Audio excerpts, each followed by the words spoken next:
Hello dear viewers, আপনি এখন দেখতে চলেছেন কিভাবে সঠিক নিয়মে উপবৃত্তির আবেদন ফর্ম পূরণ করবেন। তো এমন একটি উপবৃত্তির আবেদন ফর্ম সংগ্রহ করেছেন নিশ্চয়ই। তো চলুন শুরু করা যাক।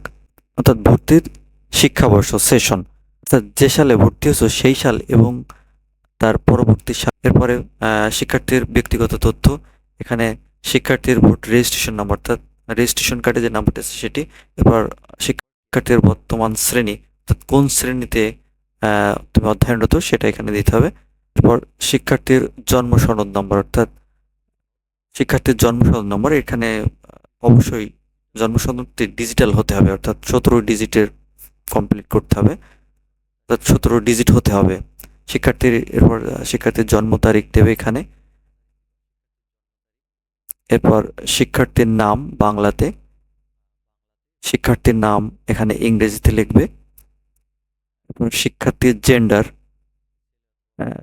এখানে ক্লিক করবে যেটা সেটাতে। এরপর শিক্ষার্থীর জন্মস্থান এখানে জেলা দিবা।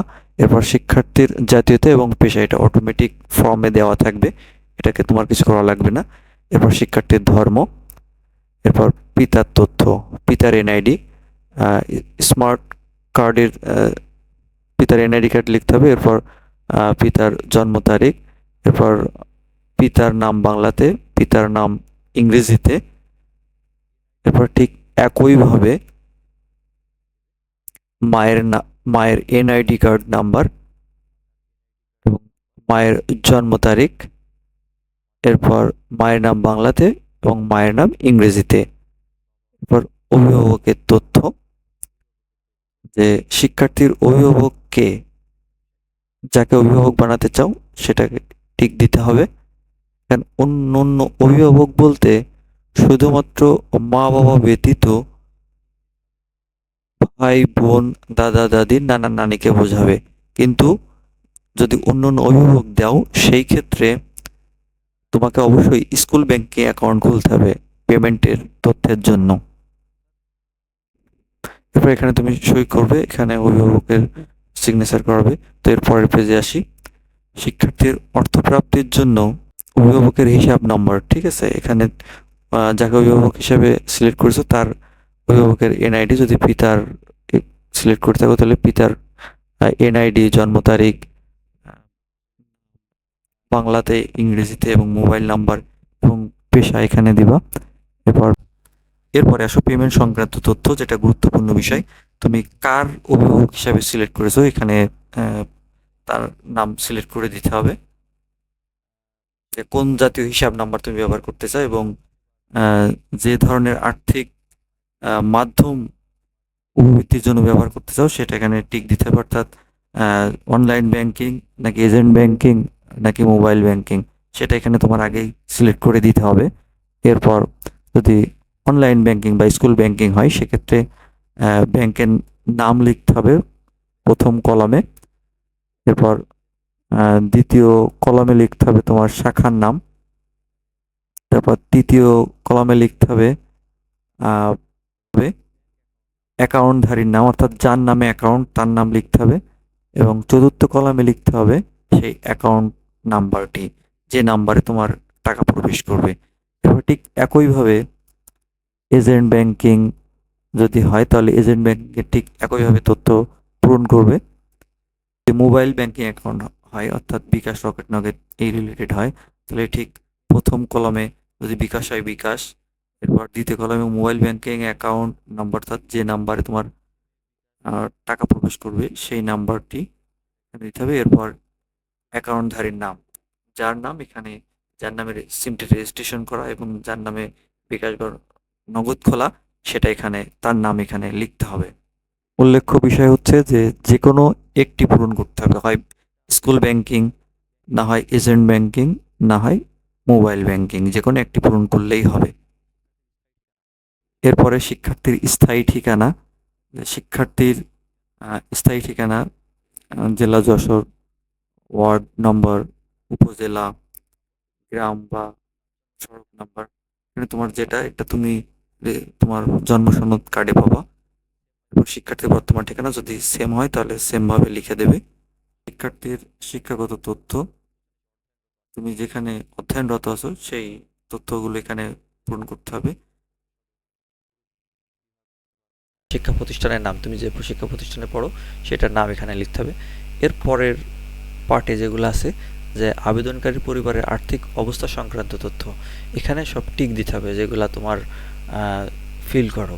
যে আবেদনকারীর পড়ালেখা খরচ কে বহন করে, পিতা মাতা অন্যান্য অভিভাবক, যে তুমি সেটাকে টিক দিয়ে দিবে।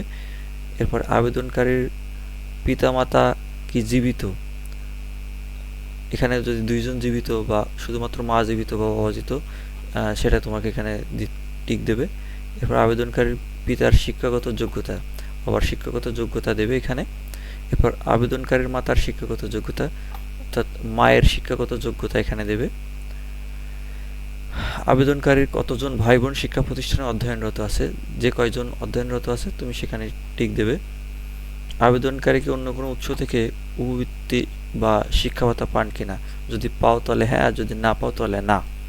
আবেদনকারী কি কোনো শারীরিক প্রতিবন্ধিতার কার্ড আছে, যদি হ্যাঁ থাকে তাহলে হ্যাঁ হলে অবশ্যই সেই যে কার্ডটি পাও, যার মাধ্যমে টাকা পাও, সেটা সঙ্গে দিতে হবে আবেদন ফর্মের সাথে।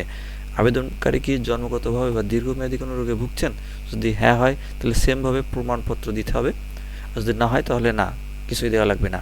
আবেদনকারীর পিতামাতা বা অভিভাবক কি কোনো শারীরিক প্রতিবন্ধকতা কার্ড আছে, যদি হ্যাঁ হয় তাহলে ঠিক একই সিস্টেমে প্রমাণপত্র দিতে হবে, আর যদি না হয় তাহলে না। তো এর পরের পৃষ্ঠায় আসি। পরের পৃষ্ঠায় দেখো আবেদনকারীর পিতামাতা ব্যতীত অন্য কোনো সদস্য জন্মগত বা দীর্ঘমেয়াদী মানসিক শারীরিক রোগে ভুগছেন কিনা, ঠিক হ্যাঁ অথবা না। আবেদনকারী পিতামাতা অভিভাবকের পেশা কি, এখানে দিয়ে দিতে হবে, যদি চাকরি হয় চাকরি, কৃষি বা অন্যান্য হলে অন্যান্য। আবেদনকারী পিতামাতা অভিভাবক বিদেশে কর্মরত কিনা, যদি হ্যাঁ তাহলে হ্যাঁ, না হলে না। আবেদনকারী পিতামাতা অভিভাবকের আয়ের উৎস কোথায়, যদি শহরে হয় শহরে, গ্রামে হলে গ্রামে। আবেদনকারীর পরিবারের বার্ষিক আয়ের পরিমাণ কত, তোমার পরিবারের বার্ষিক আয়ের পরিমাণ কত সেটা এখানে দেবে। আবেদনকারীর পরিবারের উপার্জনরত সদস্য সংখ্যা কতজন কাজ করে সেটা এখানে দেবে। এরপরে আবেদনকারী পরিবারের সদস্য সংখ্যা কতজন, টোটাল পরিবারের সদস্য কত। আবেদনকারী কোন এলাকার শিক্ষা প্রতিষ্ঠানে অধ্যয়নরত, পাহাড়ি, হাওর, চর, উপকূলীয়, সমতল। যদি তুমি সমতল হও, মানে এগুলো না হও, তাহলে তুমি সমতলে টিক দেবে।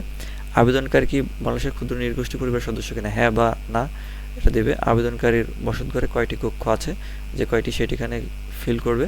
আবেদনকারীর বসতঘর কী ধরনের, পাকা, সেমি পাকা, টিন অথবা কাঁচা, যেটা তুমি সেটাকে এখানে টিক দেবে। আবেদনকারীর পরিবারের খাবার পানির উৎস কী, তোমার পরিবারের খাবার পানির উৎস সেখানে টিক দেবে। আবেদনকারীর পরিবারের বার্ষিক ব্যয় কত, বার্ষিক ব্যয় যত টাকা তুমি সেখানে টিক দেবে। আবেদনকারীর পিতামাতার মোট জমির পরিমাণ কত, যদি ভূমিহীন হয় তাহলে ভূমিহীন, আর যদি যে পরিমাণ আছে তুমি সেই পরিমাণে টিক দিয়ে দেবে। আবেদনকারীর পিতামাতা অভিভাবকের কোনো ক্ষুদ্র ঋণ বা কিস্তি ঋণ আছে কিনা, যদি হ্যাঁ তাহলে হ্যাঁ, না হলে না। আবেদনকারীর পিতামাতার কোনো পূর্বের কোনো কার্ড আছে কিনা, যদি কার্ড থাকে তাহলে প্রমাণপত্র সহ সেখানে টিক দেবে। আবেদনকারী কি বীর মুক্তিযোদ্ধার সন্তান, হ্যাঁ অথবা না। যদি মুক্তিযোদ্ধার সন্তান হয় তাহলে মুক্তিযোদ্ধার কার্ড প্রমাণপত্র সাথে অ্যাড করতে হবে। ঠিক একইভাবে অভিভাবকের স্বাক্ষর, আবেদনকারী শিক্ষার্থীর অর্থাৎ শিক্ষা প্রতিষ্ঠানের নাম আর শিক্ষা প্রতিষ্ঠানের ইআইএন নম্বর, যদি ইআইএন নম্বর তুমি না জানো তাহলে গুগলে সার্চ দিয়ে তুমি তোমার স্কুল বা কলেজের নাম লিখে সার্চ দিলে তুমি এখানে পেয়ে যাবা। এরপর শিক্ষা প্রতিষ্ঠানের আবেদনপত্র যাচাই বাছাই কমিটির যে এগুলো হচ্ছে স্যারেদের কাজ।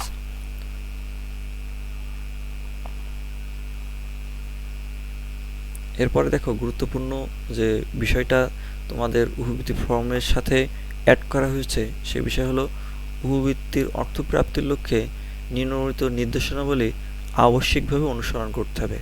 এখানে যে 4টা নির্দেশনা দেওয়া আছে এটা 4টা খুবই গুরুত্বপূর্ণ, এগুলো পড়বে। তার মধ্যে অন্যতম গুরুত্বপূর্ণ হচ্ছে যে এজেন্ট ব্যাংকিংয়ের ক্ষেত্রে শিক্ষার্থীর নামে অ্যাকাউন্ট খুললে অ্যাকাউন্টধারীর নাম হিসেবে শিক্ষার্থীর নাম লিখতে হবে এবং পিতা অথবা মাতার মধ্যে যাকে অভিভাবক হিসেবে নির্বাচন করাবে তার নামে অ্যাকাউন্ট খুলতে হবে, পিতামাতার নাম অ্যাকাউন্টধারীর নাম হিসেবে লিখতে হবে।